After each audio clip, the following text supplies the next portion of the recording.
বলো তো এটা কিসের পাতুরি?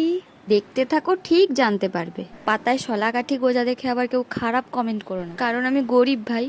এটা ছিল সিলভার কার্প মাছের পাতুরি। জানি জানি অনেকেই তোমরা পছন্দ করো না এই মাছটা, আমারই মতন। তবে এইভাবে রান্না করলে কেউ ধরতেই পারবে না যে এটা কি মাছ, আর এর স্বাদটাও হয় দারুণ। তো চলো রেসিপিটা দেখে নেওয়া যাক। প্রথমেই 2 টুকরো মাছ নিয়ে নিতে হবে, তারপর সেগুলোকে হলুদ দিয়ে সেদ্ধ করে নিতে হবে। আমি সেদ্ধ করার ক্লিপটা নিতে ভুলে গেছি। সেদ্ধ হয়ে গেলে একে একে কাঁটাগুলোকে বেছে ফেলতে হবে। জানি জানি এই কাজটা অনেক ধৈর্যের, কারণ এই মাছে অনেক কাঁটা থাকে। মাছের কিমাগুলোর উপর একে একে আদা রসুন বাটা, নুন, হলুদ, পেঁয়াজ ও লঙ্কা কুচি, গোলমরিচ গুঁড়ো, গুঁড়ো গরম মশলা, সর্ষের গুঁড়ো, সামান্য কাসুরি মেথি ও সর্ষের তেল দিয়ে ভালোভাবে হাত দিয়ে মাখিয়ে নিতে হবে।